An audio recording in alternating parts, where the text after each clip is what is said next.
In this video, we're going to take a look at predicting y values with the least squared regression line and interpreting the values of the intercept and slope. What we just learned is how to come up with the least squared regression line in Excel. And now the question becomes why? Why did we come up with the least squared regression line? Why is it helpful? Why is it worthwhile? Well, it's worthwhile because that's the only way we can then use an equation to make a prediction. So for instance, if I want to know on average what the reading level is for a 10-year-old, I can plug 10 into this equation, but there are some conditions. So here's my conditions. First, make a scatter plot. If your scatter plot looks linear, proceed. If it doesn't, don't. Second, run your test to see if the correlation coefficient is statistically significant. If it is, move forward. If it's not, don't. Next, I shouldn't proceed if I have a value outside the range of the sample data. So if I said, what's the reading level for someone of age 4? Age 4 is not between 6 and 15, so I shouldn't do it. And lastly, the population is different from that which the sample were drawn. So in this particular example, we're looking at, students from one particular school district. So I didn't recopy the question just for the sake of space, but if you'll recall, it was administrators in a certain district looking at different samples of different schools within that district. So let's discuss how we can move forward. Here's the equation that we came up with, and again, we let Excel do that for us. So if I'm trying to predict a student of age 10 from the district, so I'm looking for the reading level of a student of age 10 from the district. So yes, it's in the same population as the sample, and 10 is obviously between 6 and 15. We already made a scatter plot and it looked very linear, and we already ran our test and we said, okay, so let's move forward. All I have to do then is replace x with 10, come up with a solution, so 4.838. What about a student of age 10 from a neighboring district? Well, that doesn't work because the person or the subject is not from the sample. And lastly, a student of age 17 from a school in the district shouldn't do that because we're extrapolating. That's outside of the data. So the only one I could do was A.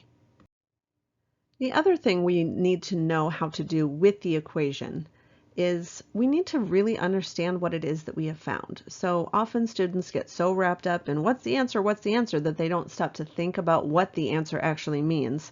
And you've probably noticed, or hopefully have noticed to this point, that I am placing just as much emphasis on do you understand what it means as can you find the answer? So here's what I want you to do on the equation. Remember that we have an equation of y hat is equal to b sub 0 plus b sub 1x. And it doesn't matter, frankly, which order those go in. The b sub 0, which is our y-intercept, is always the one that is not being multiplied by x, and the b sub 1, which is our slope, is always the one that is being multiplied by x. So in this case, b sub 0 is negative 3.811, and b sub 1 is 0.865. Now, the question is, what do they mean? Well, let's first look at slope. Way, way back in Algebra 1, hopefully a long time ago, but maybe not, we said M was slope, and slope was, say, rise over run was maybe the first way that you understood how to find slope. Or maybe delta y, which was change in y over change in x. Well, that's still slope. Slope is slope is slope. It doesn't matter if you're in stats or in algebra.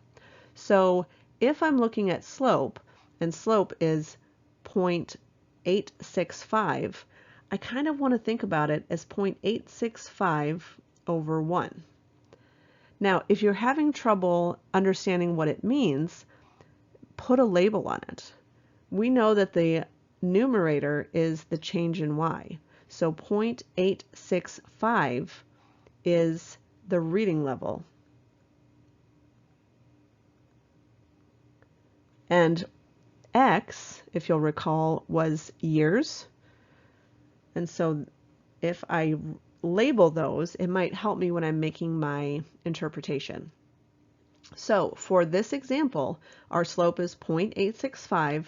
That would mean for each year, for every X, for each year a student ages, we would expect an increase, because it's positive, in reading level of 0.865 points.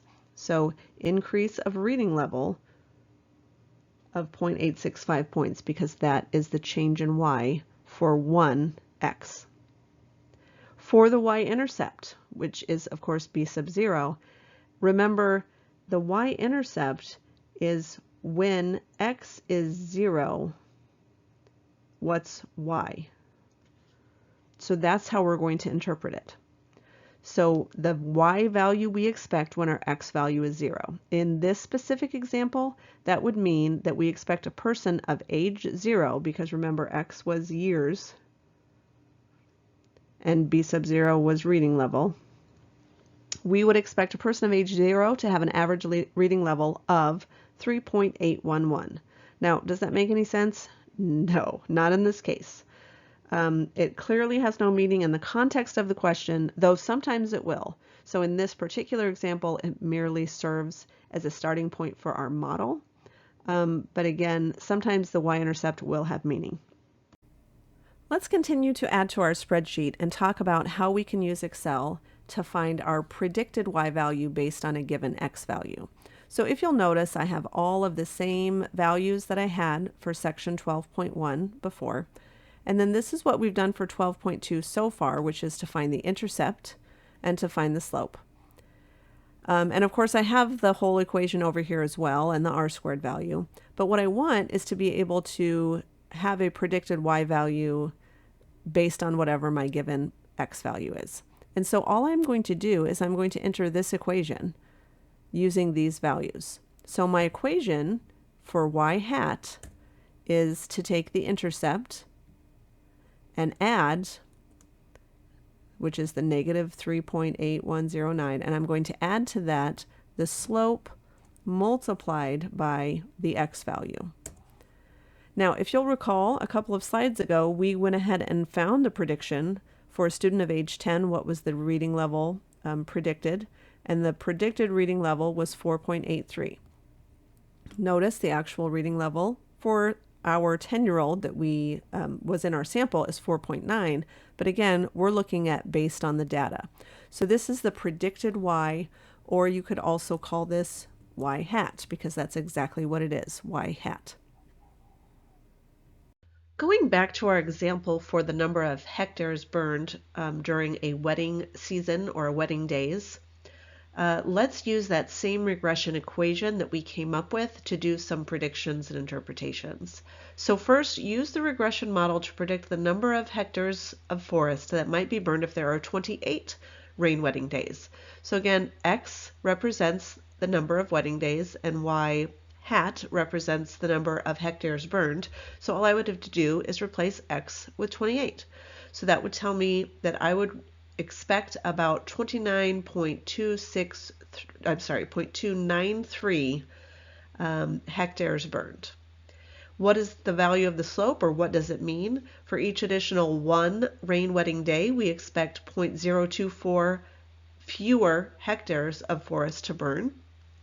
And what does the Y-intercept mean? If there were no rain wedding days, so that's 0 for X, then 29.965 thousand hectares of forest, or of course you could take it times 1,000, would be predicted to burn. However, you should be hesitant to rely on the value, as 0 days is outside the range of given data. And remember, we call that extrapolation.